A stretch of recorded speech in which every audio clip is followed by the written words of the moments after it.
We have Roman and AJ. Roman the champion.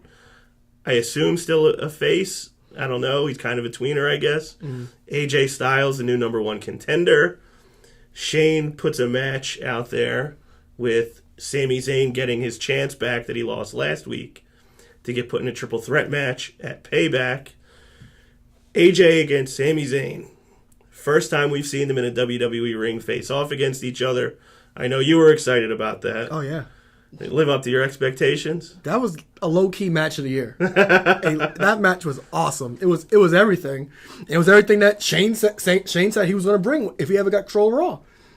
These new up-and-coming stars, and they put on a show. Shane even gave them their props after the match. He's saying that's what Raw is about, making new stars. Gave them both handshakes after the match. But that match was amazing. Everything I wanted to see. I didn't think it was Raw for a second. I thought it was a pay-per-view. Like, oh, wait, is there a Monday pay-per-view? Yeah, exactly. I wouldn't put it past me to actually do that one day. No, I wouldn't either. That was an amazing match. No, it's a great point that you brought up about Shane commenting to them afterwards, because it was what he was talking about in the first place. Now you're seeing him follow through on what he said he was going to do. And I also just love that moment between AJ and Sami, like two guys that respect each other. They know how good the other guy is. Sami obviously disappointed, but still happy that for AJ that he's in the position he's in. I still don't have much faith that he has any real chance of beating Roman, but I think he was introduced in the Royal Rumble head-to-head with Roman Reigns. First thing he ever did in a WWE ring was face off with Roman Reigns. And now we're kind of about to get that payoff only a few months later. I thought AJ was light years away from the World Heavyweight Championship. I didn't expect him to get there as fast. And then he loses at Mania. We were all pissed about it. And then, boom, he's the number one contender the next night. But back to that the match with Sami Zayn and AJ, the false finishes. Awesome. Like, when Sami hit that Blue Thunder Bomb, the spin he got on that Blue Thunder Bomb, it was a great spin. And the referee hanging it on the hand for hit 3, that was amazing. I was like, oh my God, Sami almost got it done. Even him reaching ropes with the calf crusher. But one thing I loved about that match and what they've been doing to AJ Styles is AJ didn't win with the Styles Clash. He didn't win with the calf crusher. He went with the phenomenal forearm.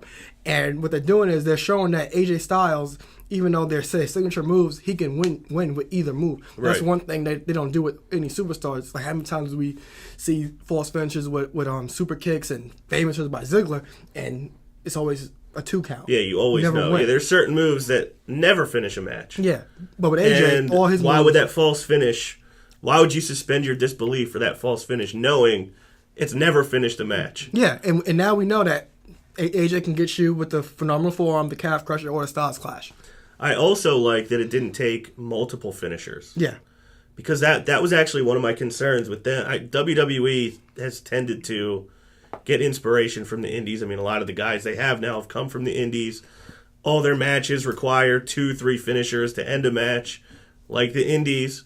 And I hate that because at a certain point, what is going to take to end a match? Like, you're going to need to shoot a guy, or you're going to need a chainsaw to end a match at a certain point. I like that match was, he hit the forearm, that was it. It didn't take 2. It didn't take a forearm and a Styles Clash. It was just a forearm. I didn't think he was going to get the 3. Because I'm expecting the finisher, but when he hit the forearm, they count 3. Like, oh, wow. So they're actually establishing AJ can beat you 3 different ways. Another thing, and I don't know if you picked up on this either, because I know you hate commentary probably even more than me. They're doing a lot better job of putting these guys over. Yeah, they're not a lot of what JBL does, and these guys, it'll be JBL just disparaging everybody who's not a heel. Mm-hmm. And I feel like he's actually giving credit to these guys for being as good as they are. Mm-hmm. I mean, both baby faces, both crowd favorites, and he was putting over both guys, which I think goes a long way. And I kind of like a friend of ours who shall remain nameless for now talks a lot about how Vince doesn't think faces and heels matter anymore. Mm-hmm. And they may be kind of showing us that with the way these last 2 Raws have gone, where it hasn't necessarily been a baby face against a heel. It's kind of 2 guys who are in a high spot face each other. It doesn't matter if you're supposed to like them or not. Huh. But that match was awesome. Yeah, no doubt. I thought Roman had 2/3 of a good promo. And then I felt like the wheels fell off when the League of Nations came out. Mm-hmm. Well, I like the fact that he didn't play a bunch of games with the League of Nations like he would do any other time. Right. I was okay with that. Well, my thing was, come on, guys. Like, I understand that's going to be his thing now, but it's like come on, guys. I didn't like that. No, he walked out not smiling. I think even JBL said he's got to smile a little bit or something like that. He even made mention to the fact that he wasn't smiling. He came straight out and said that, the whole thing, I'm not a bad guy, I'm not a good guy, I'm the guy. He told AJ on SmackDown last week that you've never beaten me and you never will, which I love. Just, again, not goofing around, not smiling, just, you've never beat me, you never will, serious as a heart attack. He was like that, then the League of Nations comes out and he's kind of giggling and trying to be like funny. You guys should all come down and get your asses whooped. And something about the word whooped. I don't know why. It's something about it is very corny to me. I thought you said get your asses kicked. He said whooped, and I was like, there was something else he said. I think he said it to Rusev. Like well, Rusev said, "I look better than you." Yeah, yeah. Rusev was great.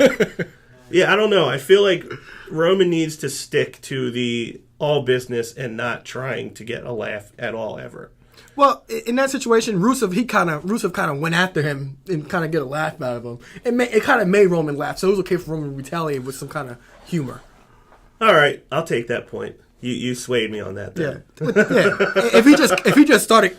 He's the one who initiated the humor, then that's different. But Rusev was like, "I look better than you," so he has to retaliate. That's what he said. He said, "I'm the real face of the WWE." He said, "No, you just proved to everybody that you're the ass of the WWE."